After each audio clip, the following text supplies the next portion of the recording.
king kills a shaver every week because he had a horn on his head. He didn't want anyone to know about it, so he sent men to catch the shaver every week because none of them came back. Everyone was afraid. Today the king's soldiers came to the village again. The boy had the misfortune to be chosen. Before he left, his mother packed him 3 pancakes. It's been a long time. The boy was taken to the king's tent. The soldiers left one by one. The king handed the boy a knife. He took off his hat and let out its long horns. The boy was startled, but after all, he was the king. He had a job to do. The boy was young, but he was more skilled than the man on the roadside. After a while, he shaved the king's round head. The king took the knife and looked at it. He was very pleased with the boy's work. Then he offered the boy a chest of jewelry. The boy opened the chest, but it was empty. The king took advantage of the situation and pushed him into the chest. It turned out that underneath the chest was a cave with no bottom. The cave looked dangerous. In fact, it could kill the boy at any moment. Inside, the underground river was surging. The king was not satisfied until he watched the boy being swept into the cave and closed the chest. Fortunately, the boy was still alive, but from the mountain of heads piled up on the side, he could already guess that he had little chance of survival. The boy had just put on his hat, and the next moment there seemed to be something under his head. The boy backed away in fear. It turned out to be a giant python. The boy took out the flute his mother had given him and played it. This beautiful melody. The python couldn't help but twist and turn. The python turned into a pet. This pet seems to love to eat people. The boy took out the pancakes his mother had packed. The python ate the pancakes and then didn't want to eat the boy again,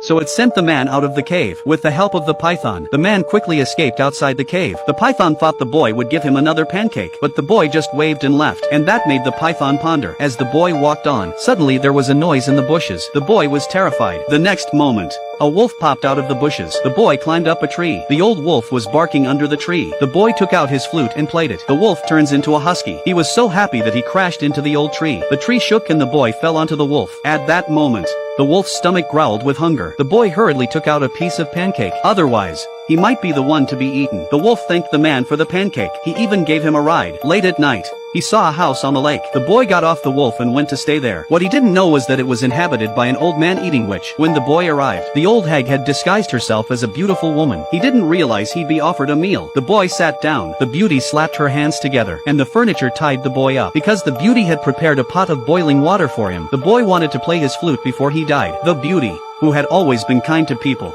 naturally agreed. But as soon as the boy's flute sounded, his body twisted uncontrollably. The rest of the furniture followed suit, but the beautiful girl got carried away. She took off her coat, and in an instant, she became an old hag. The boy was horrified. The old hag threw off her coat, and the old dead tree was full of life and fruit.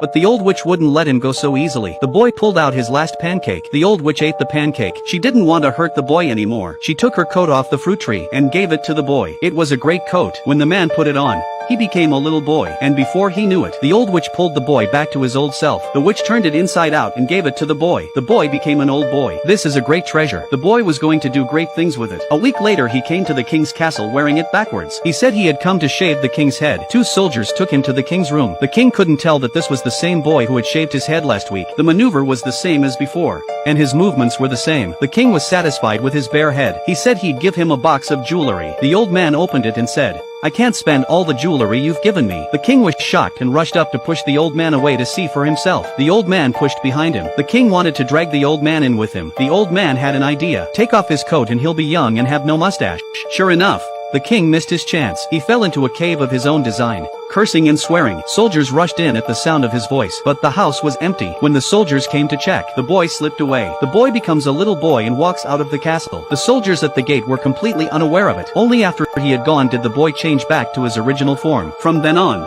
the shavers no longer had to live in fear of their lives.